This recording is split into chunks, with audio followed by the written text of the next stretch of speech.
జై తెలుగుదేశం, జై తెలుగుదేశం. నన్ను పరిచయం చేయమంటే మొత్తం స్పీచ్ చేశాడు రామ్మోహన్ రెడ్డి గారు. గౌరవ తెలుగుదేశం పార్టీ జాతీయ అధ్యక్షులు చంద్రబాబు నాయుడు గారికి, గౌరవ పాలిట్ బ్యూరో సభ్యులకి, గౌరవ శాసన సభ్యులకి, సీనియర్లకి, జూనియర్లకి, రాష్ట్ర ప్రజలకి, ముఖ్యంగా నాకు ప్రాణ సమానమైన తెలుగుదేశం పార్టీ కార్యకర్తలకి నా హృదయపూర్వక నమస్కారాలు. ఆఫ్లైన్ అయినా ఆన్లైన్ అయినా హైబ్రిడ్ అయినా మహానాడు ఎప్పుడూ ఒక మాస్ జాతర లాంటిది. పసుపు పండుగనే మన మహానాడు.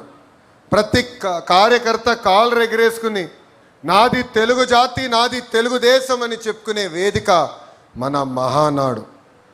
నేషన్ ఫస్ట్ అనేది తెలుగుదేశం పార్టీ విధానం. మన దేశం మన బాధ్యత. అందుకే గౌరవ ప్రధానమంత్రి శ్రీ నరేంద్ర మోడీ గారు ఒక పిలిపిస్తే నెల్లూరులో భారీగా మహానాడు ఏర్పాటు చేసుకోవాలన్న ప్లాన్లు మనం క్యాన్సిల్ చేసుకుని ఈరోజు హైబ్రిడ్ విధానం మనం ఏర్పాటు చేసుకుంటాం జరిగింది. హైబ్రిడ్ అనగానే టీమ్ 11 ఎగతాళి చేశారు. ఆ టీమ్ 11కి ఒకటే చెప్తున్నా, ముందు బ్యాటింగ్ చేసే బాధ్యత మా పసుపు సైన్యానిది. విశ్వవిఖ్యాత నడసార్వభౌమ స్వర్గీయ నందమూరి తారక రామారావు గారు దేశానికే ఒక లెజెండ్. తెలుగువారి ఆత్మగౌరవం ఎన్టీఆర్, తెలుగువారి పౌరుషం మన ఎన్టీఆర్. సినిమాలో కానీ రాజకీయాల్లో కానీ ఆయన ఏనాడు ట్రెండ్ ఫాలో చేయలేదు. ఒక ట్రెండ్ సెటర్ మన ఎన్టీఆర్. ఆయన రికార్డు బద్దలు కొట్టం ఎవడి వల్ల సాధ్యం కాదు. దేశానికే సంక్షేమం పరిచయం చేసిన వ్యక్తి మన ఎన్టీఆర్. సమాజమే దేవాలయం, ప్రజలే మన దేవుళ్ళు అని చెప్పి మనకు ఒక దిశ నిర్దేశం ఇచ్చిన వ్యక్తి మన ఎన్టీఆర్. 2 రూపాయలకే కిలో బియ్యం, పెన్షన్ విధానం, 50 రూపాయలకే హార్స్ పవర్ విద్యుత్, జంత వస్త్రాలు, పక్కా ఇల్లు, ఏకంగా గురుకుల పాఠశాలలు, మధ్యాహ్న భోజనం పథకం, పటేల్ పట్వారీ వ్యవస్థ రద్దు, ఇలా అనేక సంక్షేమ అభివృద్ధి కార్యక్రమాలు చేసిన వ్యక్తి మన అన్న ఎన్టీఆర్. స్త్రీ శక్తిని ముందుగా గుర్తించిన వ్యక్తి మన ఎన్టీఆర్. మహిళలకి ఆస్తుల సమాన హక్కు కల్పించారు. మహిళలకు పెద్ద ఎత్తున చదువుకోవాలని భారతదేశంలోనే తొలి మహిళా విశ్వవిద్యాలయం కూడా ఏర్పాటు చేసిన వ్యక్తి మన ఎన్టీఆర్. ఇంకా మహిళలు కూడా రాజకీయాలకు ప్రోత్సహించి రిజర్వేషన్ కూడా ఇచ్చిన వ్యక్తి మన ఎన్టీఆర్. ప్రపంచంలో ఎక్కడికి వెళ్ళినా 3 అక్షరాల పేరు చెప్తే తెలుగు జాతి ఆనందపడుతుంది, తెలుగు జాతికి గుర్తింపు వచ్చింది. ఆ 3 అక్షరాలు ఏంటి? సిబిఎన్. ఆ 3 అక్షరాలు ఏంటి? గట్టిగా చెప్పాలి, సిబిఎన్. ఎందుకు చెప్తున్నానంటే చాలామంది కుర్రోలు ఇక్కడ కూర్చున్నాం, వేదికమైన అనేక మంది యంగ్స్టర్స్ ఉన్నారు. పొద్దున్న లేచి దగ్గర నుంచి ఆయనతో పోటీ పడాలన్న ఒక తాపత్రయం మనలో ఉంది. కానీ ఒక విషయం మర్చిపోతున్నాం, 25 సంవత్సరాల కుర్రోలు 3 ఉన్నారు ఆయన లోపల. ఇప్పటికీ ఆ స్పీడు మేము అందుకోలేకపోతున్నాం. ఇప్పటికీ ఆయన స్పీడు జెట్ స్పీడ్.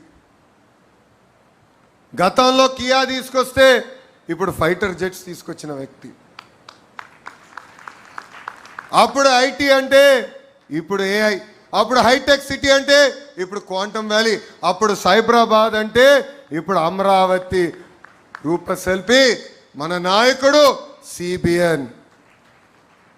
భవిష్యత్తును ఎప్పుడు ముందుగా చూసే విజనరీ మన నాయకుడు సిబిఎన్. స్త్రీ శక్తిని మహాశక్తిగా గుర్తించిన వ్యక్తి మన సిబిఎన్. మహిళలకు విద్యా ఉపాధి అవకాశంలో 33% రిజర్వేషన్ అందించిన వ్యక్తి మన సిబిఎన్. డ్వాక్రా సంఘాల ద్వారా మహిళలకి ఆర్థిక స్వాతంత్రం కూడా కల్పించిన వ్యక్తి మన సిబిఎన్. తన తల్లి పడిన కష్టాలు గుర్తించి మహిళలు కష్టపడకూడదని, కష్టాలు పడకూడదని దీపం పథకం ద్వారా ఉచితంగా గ్యాస్ కనెక్షన్ కూడా అందించిన వ్యక్తి మన సిబిఎన్. మహిళల్ని బస్ కండక్టర్లుగా, బస్సు డ్రైవర్లుగా కూడా నియమించిన వ్యక్తి మన సిబిఎన్. దేశంలోనే తొలి స్పీకర్గా ప్రతిమా భారతి గారిని కూడా నియమించిన గొప్ప వ్యక్తి మన సిబిఎన్. ఎవడైనా మహిళల జోలికి వస్తే తోలు తీస్తానని చెప్పిన వ్యక్తి కూడా మన సిబిఎన్. ఈ మధ్యన చూస్తున్నాం మహిళల జోలికి వెళ్తే ఏమవుతుందని. అర్థమైందా రాజా? తెలుగుదేశం పార్టీలో కార్యకర్తలే అధినేత. 2019 నుంచి 24 వరకు అనేక కష్టాలు మన కార్యకర్తలు ఎదుర్కొన్నారు. బయటికి రాకుండా తాళగట్టిన రోజులు, ఒక పోరాటం చేస్తే దొంగ కేసులు పెట్టిన రోజులు. ఏకంగా మీ లోకేష్ పైన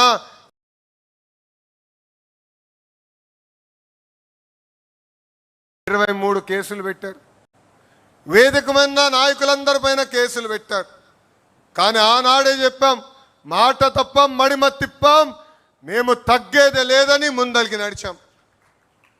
మనందరం చూసాం, మెడపై కత్తి పెట్టి వాళ్ళ నాయకుడికి జై కొట్టమంటే జై తెలుగుదేశం, జై చంద్రబాబు అని చెప్పి ప్రాణాలు కోల్పోయాడు తోట చంద్ర.